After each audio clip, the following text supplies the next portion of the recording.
Kita ini semuanya sama di mata Allah Subhanahu wa taala. Ibarat kita berlomba mulai dari garis start yang sama semuanya. Ya, wasari'u ila maghfiratin min rabbikum wa jannatin 'arduhas samawati wal ardh u'iddat lil muttaqin.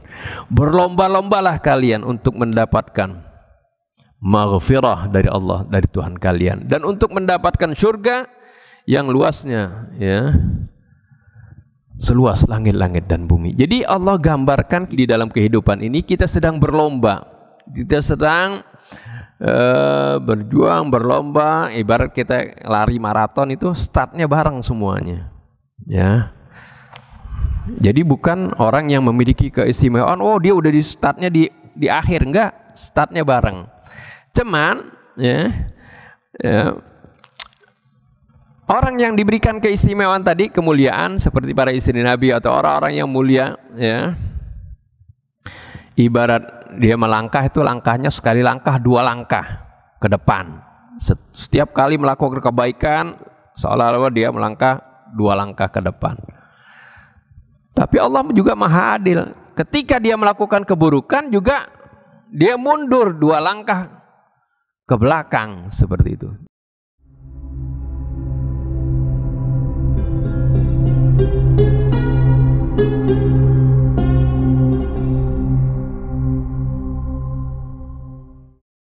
Assalamualaikum warahmatullahi wabarakatuh.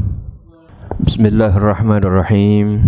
Alhamdulillahilladzi hadana lihadza wa ma kunna linahtadiya laula an hadanallah. Wassalatu wassalamu ala sayyidina Muhammad ibn Abdullah wa ala alihi wa sahbihi wa man jahada fi sabilihi wa wala. Amma ba'du, para hadirin dan hadirat jamaah Masjid Al-Mahdi yang dimuliakan Allah Subhanahu wa taala.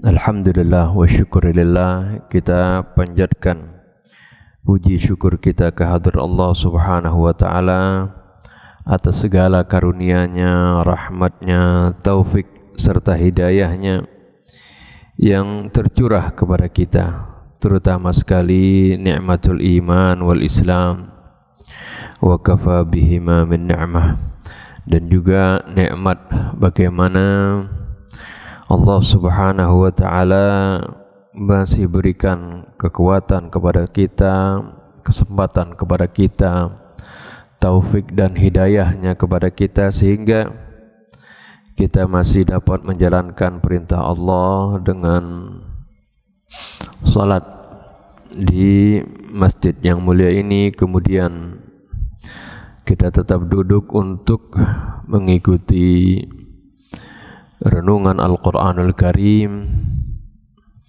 mengkaji firman-firman Allah Subhanahu wa ta'ala, memahami petunjuk-petunjuk Allah Subhanahu wa ta'ala dalam Al-Quran, agar supaya tentunya Al-Quran akan selalu menjadi pembimbing kita, menjadi petunjuk bagi kita menuju jalan yang diridhai oleh Allah Subhanahu wa ta'ala. Hadirin dan hadirat yang dimuliakan Allah Subhanahu wa ta'ala, pada kesempatan kali ini kita akan merenungi Suratul Ahzab dari ayat 28 insyaallah sampai ayat 34. Saya pilih ayat ini karena ya untuk memberikan penjelasan kepada kita tentang bagaimana posisi kita masing-masing di hadapan Allah Subhanahu wa ta'ala yang maha adil, yang maha bijaksana ya. Siapapun kita ya, apapun kedudukan kita, dimanapun kita dilahirkan, dari keturunan siapapun kita, di mata Allah Subhanahu wa ta'ala kita semua sama. Allah Subhanahu wa ta'ala maha adil. Sebagian orang diberikan karunia, diberikan kedudukan tertentu, itu sama sekali Sebenarnya bukan Allah Subhanahu wa taala pilih kasih, tapi itu adalah karunia yang Allah Subhanahu wa taala pun akan melihat apakah dia gunakan karunia dan kehormatan tersebut dengan mensyukuri Allah, menjalankan perintah-perintah Allah, atau dia malah mengabaikan karunia tersebut sehingga dia akan mendapatkan murka dari Allah Subhanahu wa taala. Di ayat surah Al-Ahzab ini insyaallah kita akan mendapatkan gambaran yang komprehensif tentang bagaimana Allah Subhanahu wa taala menilai hamba-hambanya. Sebagaimana biasa, marilah kita awali renungan kita ini dengan membaca Ummul Kitab Suratul Fatihah. Semoga dengan bacaan Ummul Kitab Suratul Fatihah Allah Subhanahu wa taala membukakan hati-hati kita di dalam memahami firman-firman-Nya. Semoga Allah Subhanahu wa taala membersihkan hati kita dari segala penyakit syirik, kibir, riya, hasud, su'udzon, ghurur, dan berbagai penyakit hati lainnya. Dan semoga Allah Subhanahu wa taala memaafkan segala kesalahan dan dosa kita, juga kesalahan dan dosa kedua orang tua kita, para guru kita, orang-orang yang telah berjasa kepada kita, juga saudara-saudara kita kaum mukminin wal mukminat. Ala hadhihi niyyah wa kulli niyatin salihah wa ila hadratin Nabi Muhammadin sallallahu alaihi wasallam. Al-Fatihah. أعوذ بالله من الشيطان الرجيم بسم الله الرحمن الرحيم الحمد لله رب العالمين الرحمن الرحيم مالك يوم الدين إياك نعبد وإياك نستعين اهدنا الصراط المستقيم صراط الذين أنعمت عليهم غير المغضوب عليهم ولا الضالين آمين. Lanjutkan surah Al-Ahzab ya. Dari ayat 28 ini halaman 421. Ya ayyuhan النبي قل لأزواجك إن كنتن تردن الحياة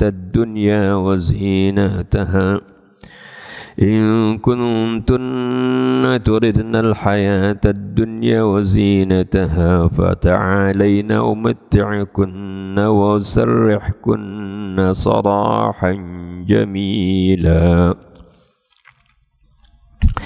وإن كنتن تردن الله ورسوله والدار الآخرة فإن الله أعد للمحسنات منكن أجرا عظيما يا نساء النبي من يأت منكن بفاحشة مبينة يضاعف لها العذاب ضعفين وكان ذلك على الله يسيرا ومن يقنت منكن لله ورسوله وتعمل صالحا نؤتها أجرها مرتين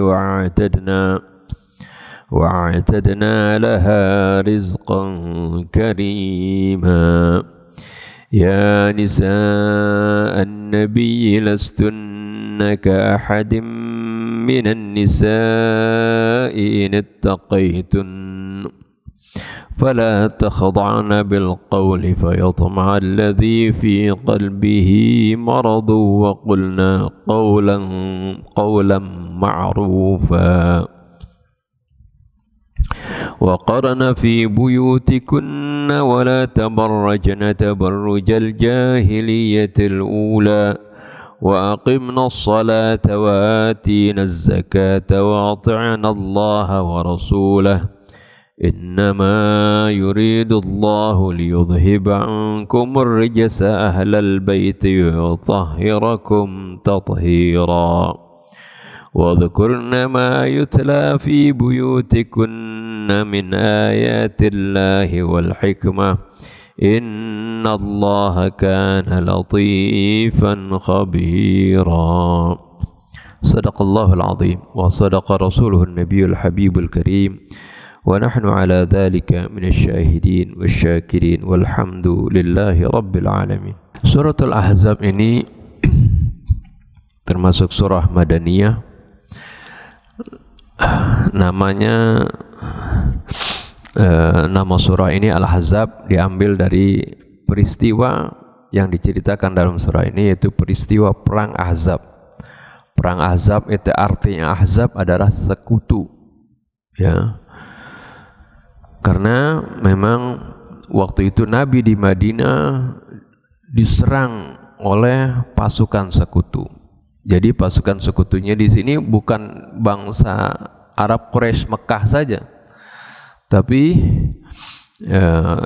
ya bukan diserang oleh kufar Quraisy atau kufar Mekah saja, ya, bukan diserang dari orang-orang kafir, dari orang musyrik yang di Mekah, tapi dari sekeliling kota Madinah, ya, dari sekeliling kota Madinah, dari kabilah-kabilah yang masih tentunya yang masih dalam keadaan musyrik.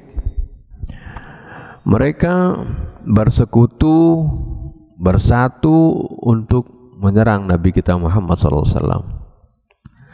Ya, sama seperti sekarang bagaimana saudara-saudara kita yang diserang, ya, di Gaza itu diserang bukan saja oleh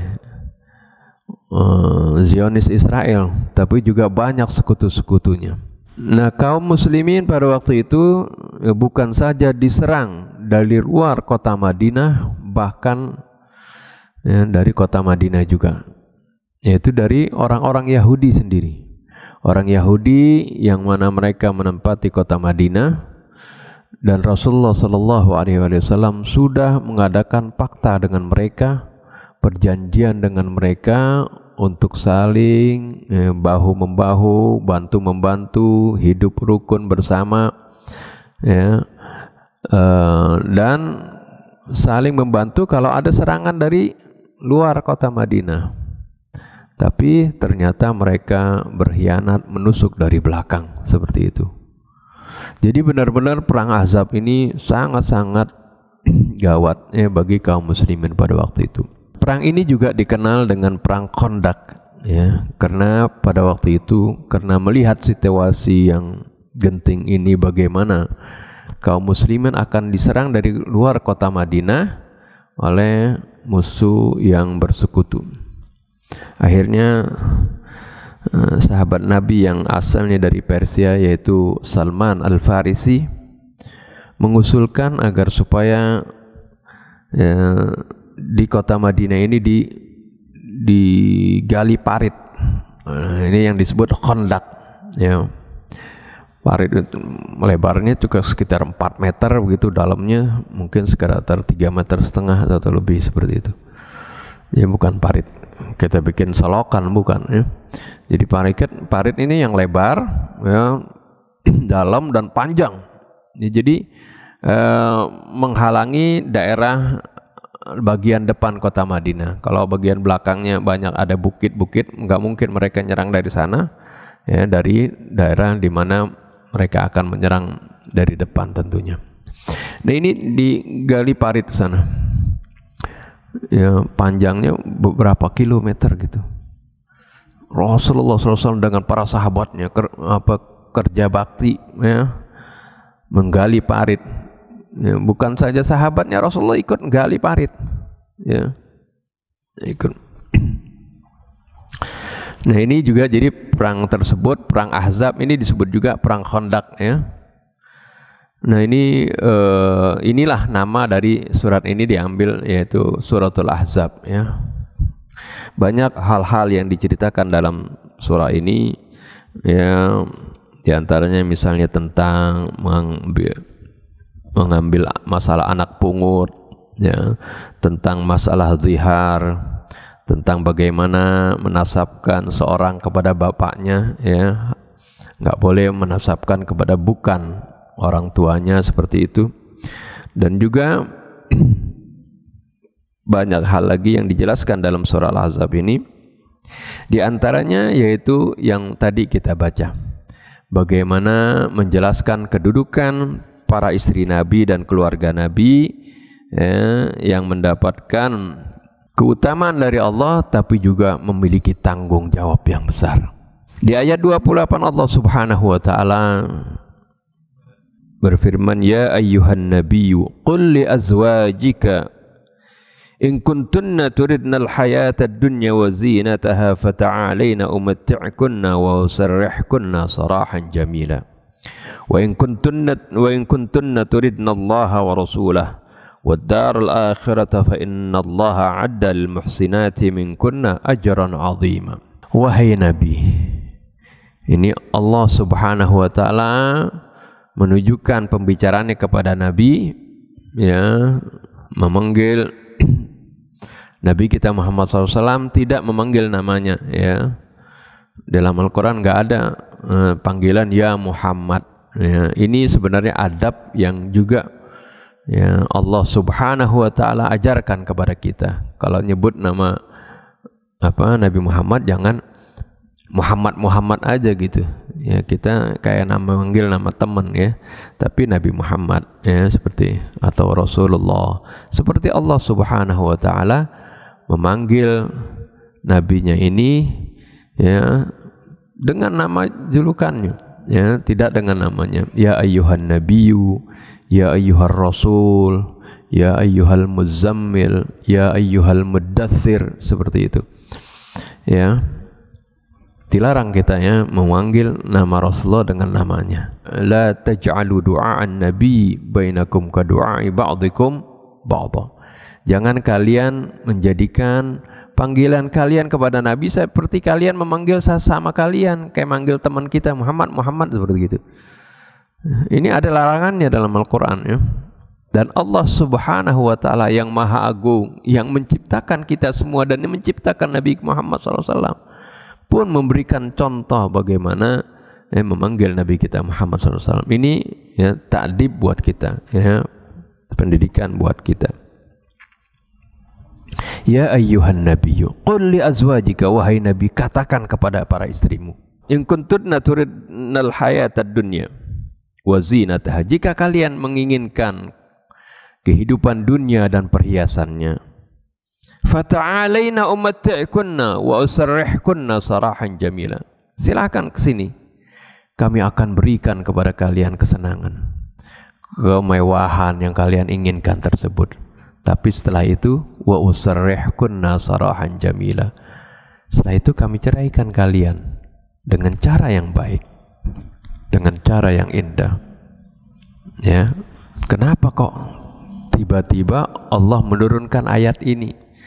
Nah, tentu ada sebabnya, ya. Inilah yang sering disebut dengan istilah, ya, asbabun nuzul, ya. Asbabun nuzulnya, nah, sebabnya kenapa? Nah, ini setelah peristiwa perang Ahzab, di mana walaupun kaum muslimin di Madinah diserang oleh pasukan sekutu, ya, yang jumlahnya banyak, ya, tapi Allah Subhanahu wa taala memenangkan mereka, sehingga pasukan Ahzab ini, pasukan sekutu, kocar-kacir, ya. Di samping mereka, ternyata serangan mereka tertahan oleh parit tadi, nggak bisa, ya. Mereka kalau dengan kudanya mau lompatin, ya, jangkauan kuda nggak nyampe, ya, nggak sampai itu, karena lebar paritnya cukup lebar dan dalam, dan di bagian dalam sudah siap pasukan panah. Sekalipun mereka bisa, ya, tentu mereka akan menghadapi, ya, kaum muslimin. Artinya kalau secara rombongan nggak bisa, ya, mungkin satu-satu, ya, mungkin bisa, tapi susah, ya. Ada juga waktu itu yang bisa, ya, Amr bin Wud, ya, dengan dia cari mana ada mungkin khandak yang agak sempitan sedikit, lompat kudanya bisa, tapi dihadapin oleh Sayyidina Ali, ya, ya, dan dihadapi, dan akhirnya kalah ya, padahal dia adalah seorang yang sangat hebat dalam bertarung, kalah oleh Sayyidina Ali ya. Nah, setelah perang Ahzab ini yang Allah Subhanahu wa taala memenangkan kaum muslimin di sana, setelah selesai kaum kufar semuanya kocar-kacir kembali ke daerahnya masing-masing, Rasulullah SAW kemudian karena sudah mereka nggak berhasil menyerang Madinah, Rasulullah balik ke rumah, mau pakai baju besi biasa kalau Rasulullah perang itu kan, mau menanggalkan baju besinya, lalu malaikat Jibril mengatakan dalam satu riwayat, ya Rasulullah, kenapa kamu tanggalkan pakaian perangmu, sedangkan kami saja para malaikat belum menanggalkan pakaian perang kami. Ini istilahnya ya, para malaikat pakai pakaian perang, maksudnya artinya ya malaikat selalu membantu seperti itu, tapi bukan berarti membantu orang yang diam aja nggak pakai berperang. Rasulullah berperang, Rasulullah berusaha, Rasulullah menggunakan berbagai sarana dan prasarana untuk bagaimana bisa memenangkan peperangan ya, dengan kemudian setelah mengambil segala sarana mereka bertawakal kepada Allah. Itulah yang dibantu oleh para malaikat ya. Akhirnya Nabi pun diperintahkan untuk memerangi Yahudi Bani Quraidah ya. Akhirnya habis para Ahzab langsung ya Rasulullah perintahkan menyerang Bani Quraidah, sebab Bani Quraidah ini Yahudi Bani Quraidah ini dan Yahudi yang lainnya itu berkhianat. Nah ini padahal mereka sudah ada akta perjanjian, mereka berkhianat pada saat kaum muslimin diserang oleh pasukan sekutu, bukannya mereka membantu, malah mereka memperlemah barisan kaum muslimin ya, dengan mereka membantu pasukan sekutu. Akhirnya diperangi dan satu persatu Yahudi di Madinah itu dapat dikalahkan, dan kaum muslimin pada saat itu mulai mendapatkan kemenangan yang gilang gemilang terus menerus ya, dan mendapatkan ghanimah ya. Para sahabat Nabi dan istri para sahabat Nabi banyak yang mendapatkan pakaian bagus, ada gelang, ada kalung, ada banyak mendapatkan ghanimah, banyak mendapatkan harta. Nah, melihat yang demikian itu, para istri Nabi kemudian ya merengek kepada Nabi, ingin juga mendapatkan hal-hal tersebut ya, minta ini minta itu ya. Rasulullah sudah nasihatkan kita ini sebagai qudwah. Antum ini seperti yang di awal surah Al-Ahzab, para istri Nabi adalah ummahatul mukminin, mereka adalah ibu dari kaum mukminin ya. Istri-istri Nabi itu ibu kita ya, ibunya kaum mukminin. Allah Subhanahu wa taala sebutkan ya di awal surah Al-Ahzab ini ya, di ayat 6, an-nabiyyu aula bil mu'minina min anfusihim wa azwajuhu ummahatuhum. Nabi adalah orang yang paling utama bagi kaum mukminin, lebih utama dari diri mereka sendiri ya. Nabi itu kalau jadi ada orang mencintai, saya cintai Nabi tapi masih saya lebih cinta kepada diri saya, itu belum beriman ya. Nabi itu lebih utama bagi kaum mukminin dari diri mereka sendiri. Wa azwajuhu ummahatuhum, dan para istri Nabi adalah ibu mereka. Jadi kita kenal ibu kita itu ada 3 ya. Ibu yang melahirkan kita, yang diperintahkan kita untuk berbakti kepada kedua orang tua ya, terutama kepada ibu. Kemudian ada lagi ibu susu ya kan, ada ibu susu ya, ibu susu yang menyusui kita kan. Nah, terus ada lagi ya ibu yang secara rohani ini ya, para istri Nabi seperti itu. Nah, para istri Nabi ini bagi para sahabat pun itu kedudukannya sebagai ibu mereka ya. Arti ibu bukan berarti kalau begitu boleh duduk-duduk bareng gitu, enggak ya, bukan itu, bukan seperti itu. Artinya ibu dalam kedudukan sebagai penghormatan kita ya, artinya sebagai mana ibu tidak boleh kita nikahi ya, seperti itu haram menikah dengan ibu walaupun ibu tiri juga kan.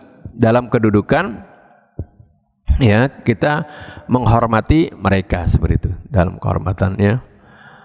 Oleh karena itu ada ayat yang melarang ya, dilarang menikahi para istri Nabi ya, seperti setelah Rasulullah meninggal seperti itu. Karena mereka kedudukannya sebagai ibu kaum mukminin. Nah ini. Jadi para istri Nabi ini pada minta macam-macam begitu. Ya, diingatkan oleh Rasulullah SAW, kalian adalah sebagai qudwah, sebagai ikutan, sebagai panutan. Ya, disorot, dilihat oleh orang lain seperti itu. Ya, karena diantara nggak semua ya, para istri sahabat tentunya yang mendapatkan kemewahan seperti itu. Misalnya artinya menginginkan kemewahan, tapi juga ada yang ya, hidup bersahaja seperti itu.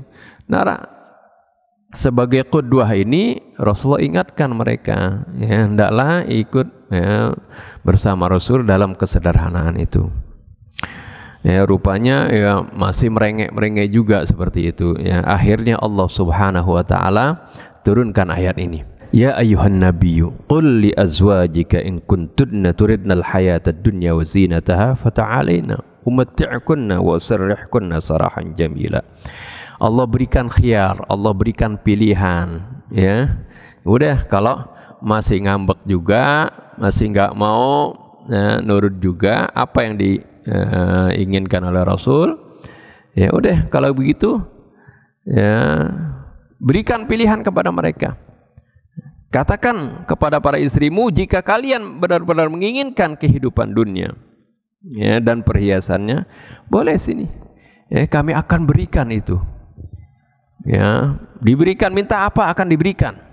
Tapi setelah itu wa usarrihkunna sarahan jamila, kami akan ceraikan kalian dengan cara yang sangat indah, sangat baik. Arti diceraikan baik-baik.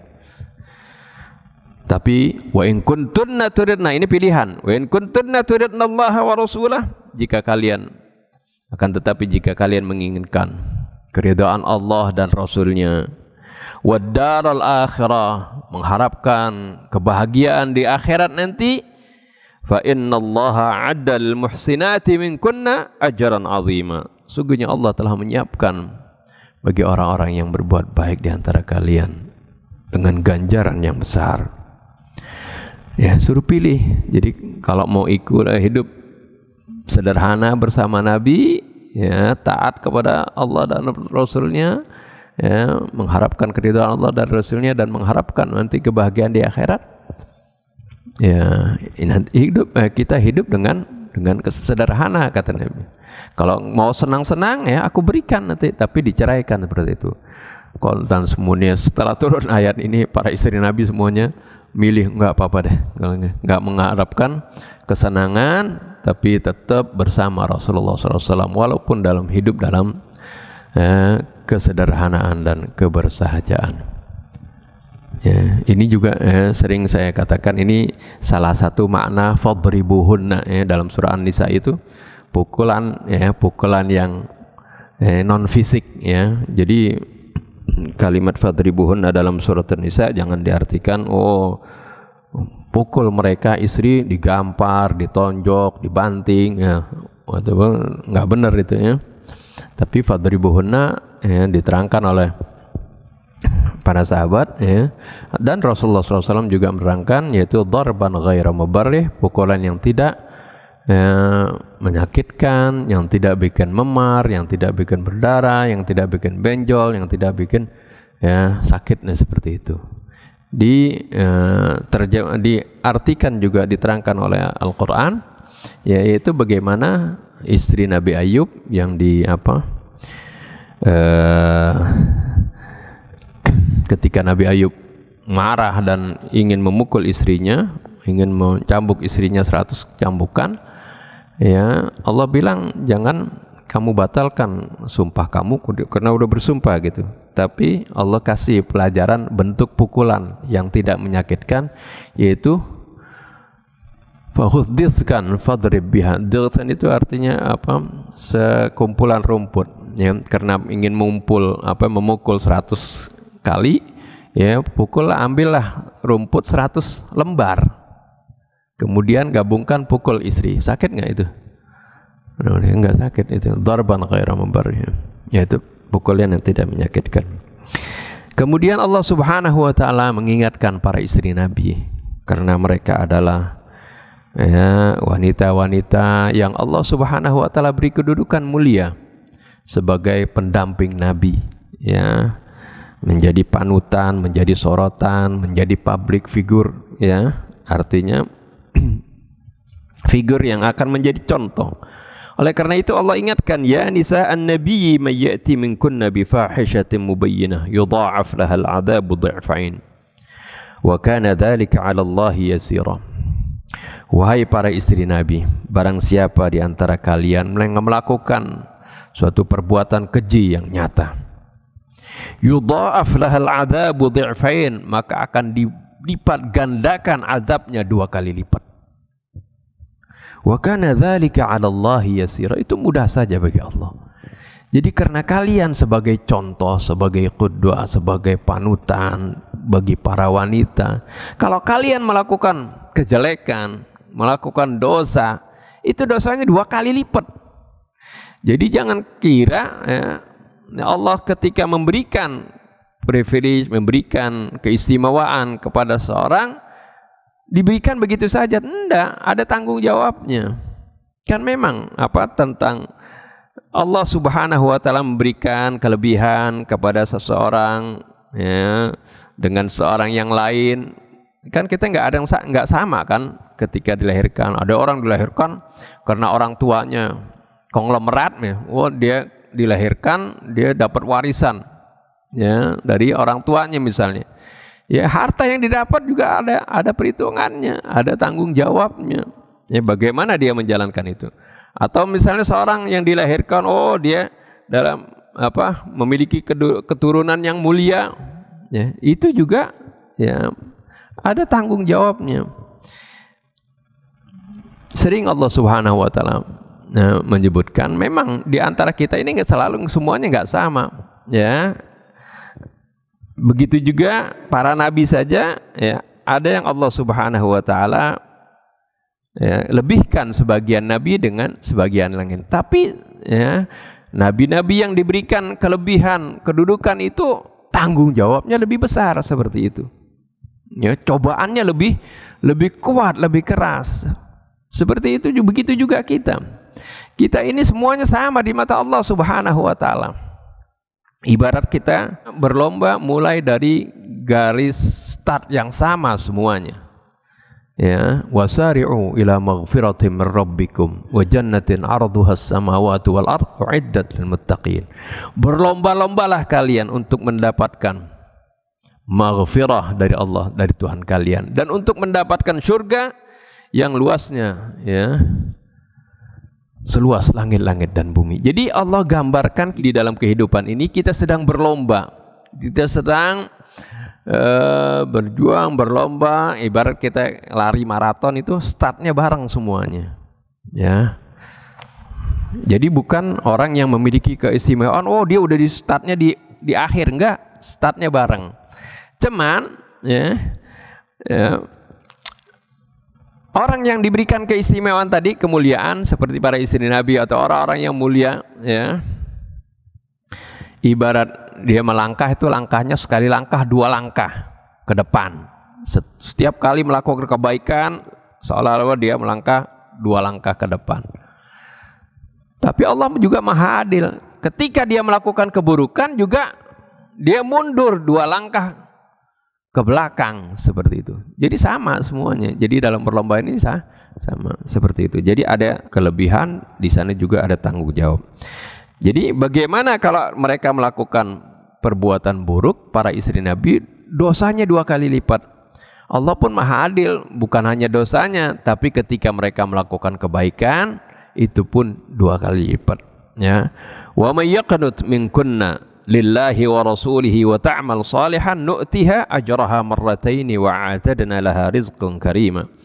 Barang siapa di antara kalian yang taat kepada Allah dan Rasulnya dan melakukan amal soleh, nu'tiha ajraha marratain, kami akan berikan ganjarannya juga 2 kali lipat.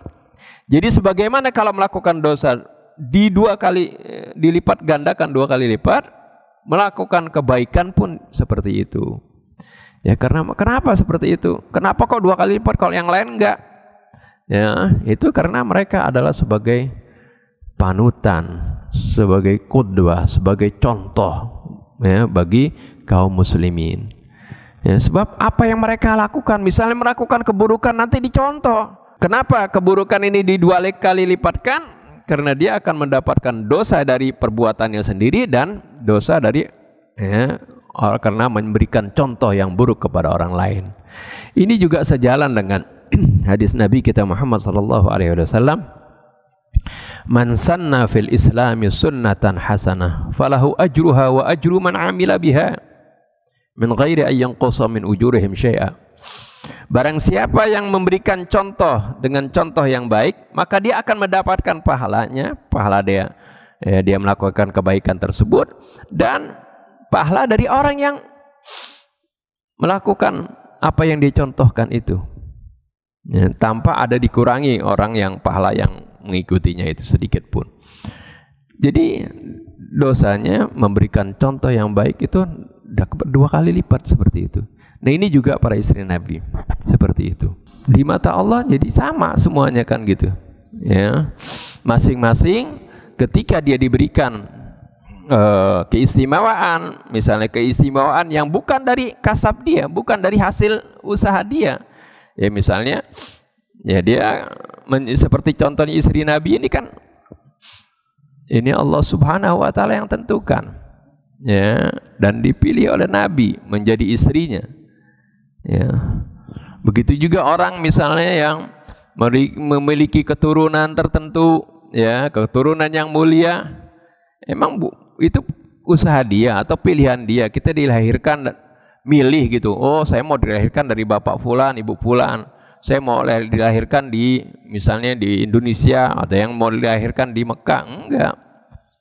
Itu adalah karunia Allah. Dzalika fadlullahi yu'tihi may yasha. Itu adalah karunia Allah yang diberikan kepada siapa yang Allah kehendaki.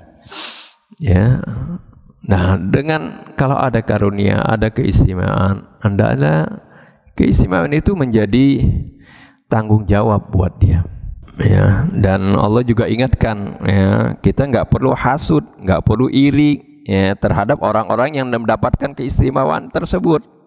Ya, karena sebenarnya itu adalah aturan Allah. Ya, itu adalah aturan Allah Subhanahu wa taala, dan Allah Subhanahu wa taala Maha bijaksana, dan penilaian Allah sama sekali tidak menghilangkan keadilan.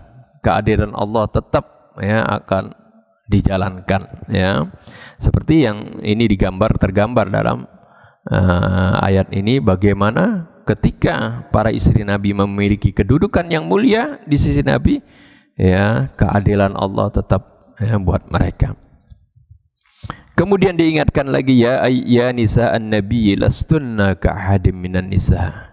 Wahai para istri Nabi, kalian ini tidak seperti wanita-wanita lain.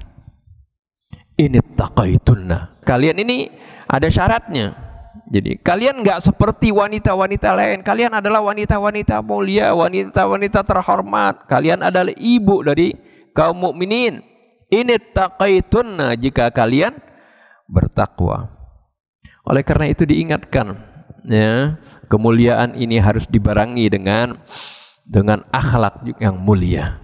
Nah, kalau kita mau mendapatkan kemuliaan, karena kemuliaan yang sebenarnya, ya, bukan karunia kemuliaan yang diberikan hanya secara gratis, itu bukan. Ya, artinya misalnya kemuliaan seorang terlahir mulia, misalnya seperti itu. Itu adalah ujian. Itu adalah berisi tanggung jawab di sana. Tapi kemuliaan yang sebenarnya harus diusahakan, ya, harus diusahakan, yaitu dengan bertakwa kepada Allah Subhanahu wa taala. Oleh karena itu para istri Nabi untuk menjaga kemuliaannya tersebut diingatkan, fala takhda'na bil qawli fayatma'alladzi fi qalbihi maradu wa qulna qawlan ma'rufa. Maka janganlah kalian, ya, mendayu-dayukan, ya, suara kalian, ya, dalam berbicara, ya. Artinya ya kan ada kan perempuan kalau mau menarik laki-laki suaranya dilenggak-lenggokkan seperti itu, mendayu-dayu, merayu seperti itu nggak boleh, ya. Bukan nggak boleh ngomong atau nggak boleh, bukan berarti perempuan mesti ngomongnya kasar gitu, enggak. Ya, wa qulna qaulan ma'rufa. Ya, berbicaralah kalian dengan pembicaraan yang ma'ruf. Ma'ruf artinya yang wajar, yang biasa aja gitu. Ya, nggak usah mendayu-dayu seperti itu. Itu makna ma'ruf, ya. Artinya secara dalam gaya bahasanya yang wajar. Kalau dalam isinya ma'ruf arti yang berisi kebaikan. Ya, jangan bicara yang kotor, jangan bicara yang fitnah, ya seperti itu. Qaulan ma'rufa. Ini diingatkan para istri Nabi oleh Allah Subhanahu wa taala untuk menjaga kehormatannya tersebut. Kemudian Allah ingatkan waqarna fi buyutikunna. Ya, tadi dari ayat tadi fala takhdha'na bil qaul, ini yang dilarang seperti itu ya. Jadi bukan ada hadis katanya sautul mar'ah aurah, suara perempuan aurat, itu enggak benar ya, bukan. Kalau suaranya mendayu-dayu itu membangkitkan gairah kepada orang yang ada penyakit di dalam hatinya, itu yang enggak boleh ya. Nah, ini begitu juga para istri Nabi, fala takhdha'na bil qaul, maka janganlah kalian ya mendayu-dayukan pembicaraan kalian, ucapan kalian, fayatma'al ladzi fi qalbihi maradun, sehingga kalau kalian melakukan itu orang-orang yang ada penyakit di dalam hatinya, ya, yang penyakit syahwat atau penyakit nifak di dalam hatinya akan terganggu, tergoda, ya seperti itu. Nah, ini dilarang oleh Allah Subhanahu wa taala, ya, sehingga para istri Nabi kalau berbicara ya berbicaralah dengan ma'ruf seperti itu ya. Waqarna fi buyutikunna wa la tabarrajna tabarrujal jahiliyatil ula. Waqarna fi buyutikunna. Dinasihati lagi para istri Nabi, dan tinggallah kalian di rumah-rumah kalian. Ya, jangan keluar rumah kecuali kalau ada keperluan mendesak seperti itu. Ya, ini ya sebenarnya ini mengingatkan ya, Allah kan Maha tahu apa yang akan terjadi setelah Rasulullah meninggal. Ya. Ya, kita tahu kan ada peristiwa Jamal Sayyidatina Aisyah keluar ini. Sebenarnya sudah diingatkan oleh Ummu Salamah ya. Seperti itu. Ingatkan ayat ini, jangan keluar seperti itu. Tapi ya, bisikan-bisikan dan bujukan dari sekelilingnya, terutama ya anak angkatnya ya, atau keponakannya yang dia sayangi, akhirnya terpengaruh juga, maka terjadilah ya perang Jamal itu. Tapi kemudian Sayyidatina Aisyah menyesal atas perbuatan tersebut, karena ini sebenarnya Allah udah ingatkan. Ini kan Al-Quran ini ilmu Allah, apa yang akan terjadi Allah tahu ya. Waqarna fi buyutikunna wa la tabarrajna tabarrujal jahiliyatil ula. Janganlah kalian berhias seperti berhiasnya orang-orang jahiliyah ya, yang terdahulu, yaitu sebelum datangnya Islam. Ini perintah bagaimana ya para istri Nabi ya, di samping menjaga perilakunya, cara berpakaiannya pun diingatkan oleh Allah Subhanahu wa taala. Wa aqimnas salata wa atinaz zakah wa ati'na Allah wa rasulah. Dan dirikanlah salat, tunaikanlah zakat, dan taatilah Allah dan Rasulnya. Setelah disebutkan bagaimana untuk menjaga kehormatan tersebut, Allah ingatkan ya tujuan dari itu. Innama yuridullahu liyudhiba ankum ar-rijsa ahlal baiti wa yutahhirakum tathira. Sungguhnya Allah, innama ini adatu hasrin ya, membatasi ya bagaimana siapa yang akan disucikan oleh Allah Subhanahu wa taala. Sungguhnya Allah ingin menghilangkan dari kalian kotoran ahlul bait wa yutahhirakum tathira, dan mensucikan kalian dengan sesuci-sucinya. Kalau dibaca siyaqul kalamnya dari sebelumnya, ini berbicara tentang para istri Nabi Tapi uniknya lihat ya, dalam ayat ini Allah Subhanahu wa taala rubah. Tadi biasanya dhamirnya itu kepada para istri Nabi. Dhamir jamak mukhatabah ya. Wa may yaknut minkunna ya nisa'an nabi lastunna ka ahadim minas nisa'i in ittaqaitunna fala takhda'na bil qawli. Ini semuanya dhamirnya untuk wanita. Ya. Yang ditujukan adalah para istri Nabi. Tapi di dalam akhir ayat ini berubah jadi innama yuridullahu liyudhiba ankumur rijsa, bukan ankunna lagi di sini, ankum. Nah, ya. Kalau ankum kan biasanya ada laki-laki di sana kan.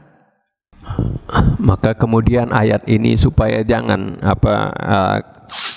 kaum muslimin nggak mengerti, nggak faham kenapa maksudnya berubah di sini, Rasulullah SAW terangkan dengan hadis yang mutawatir ya, yaitu hadisul kisah. Ya, turun ayat ini ketika Rasulullah dengan Sayyidina Ali, Hasan dan Husain dan juga Sayyidatul Fatimah alaihissalatu wassalam sedang ada di rumah Ummu Salamah. Kemudian turun ayat ini, Rasulullah panggil semuanya ini ya, Sayyidatul Fatimah, Sayyidina Ali, Sayyidina Hasan, Sayyidina Husain, kemudian dikerubin pakai selendangnya. Ya, dikerubin pakai selendangnya. Rasulullah katakan, Allahumma inna haulai ahla baiti. Allahumma haulai ahla baiti. Ya Allah, mereka ini adalah ahlu baitku. Ya. Nah ini kan di sana berarti itu kan ada laki-laki kan, ada Sayyidina Ali, ada Sayyidina Hasan dan Husain, dan juga ada perempuan kan, Sayyidatul Fatimah. Ya, dan ada orang lakinya juga Rasulullah kan tentunya. Jadi ini dah dhamir kum di sini. Ya, ada kum di sini. Kemudian pada waktu itu Ummu Salamah pun mau ikut. Ummu Salamah, "Wahana ya Rasulullah, aku juga kan ahlul baitmu." Ya udah pasti karena istri kan termasuk ahlul bait. Ya. Di dalam Al-Qur'an pun disebutkan ya, Sayyidatuna Sarah ya, dipanggil oleh malaikat itu, "Alaikum ahlul bait." Ya, disebut ahlul bait. Ya, memang istri sudah pasti ahlul bait.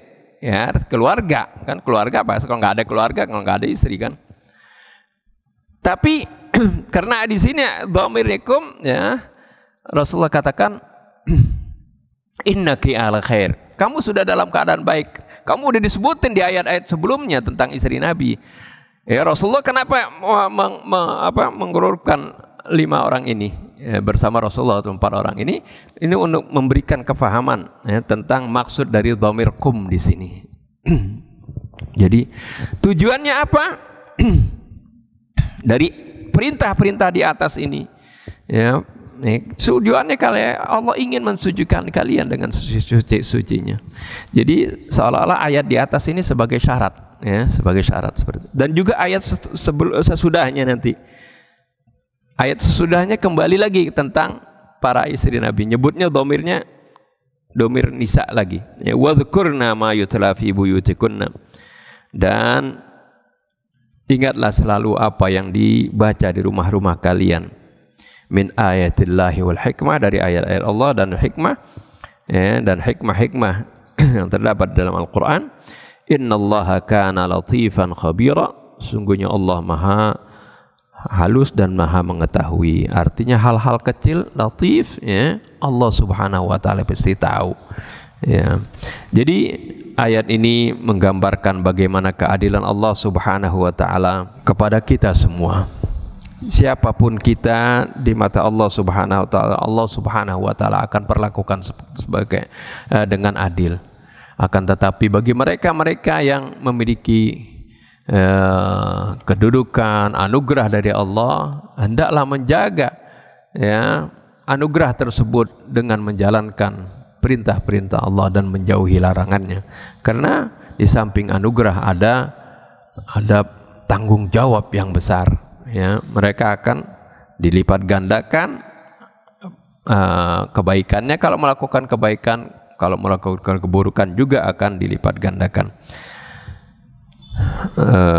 Jadi anugerah itu bukan harus dijadikan kebanggaan. Kalau kebanggaan dari anugerah yang diberikan ini, nanti setan masuk, kita menjadi gurur, akhirnya kita terjebak dan kita akan terperosok ke dalam kebanggaan tersebut, apalagi dengan menghinakan orang. Jadi berlipat-lipat nanti kalau udah orang terjerat oleh gurur, tipu daya setan, ya, dengan dia berbangga diri, perbuatan dosa yang lainnya akan ngikut nantinya, ya. Di samping dia lupa diri, dia akan sombong, kemudian dia akan menghinakan orang, ya, merasa dirinya kemudian udah menjadi selamat lah, ya, walaupun dia tidak beramal soleh seperti itu. Nah itu adalah dampak buruk dari ghurur tadi. Oleh karena itu ini ayat ini mengingatkan, ya, diambil contohnya langsung,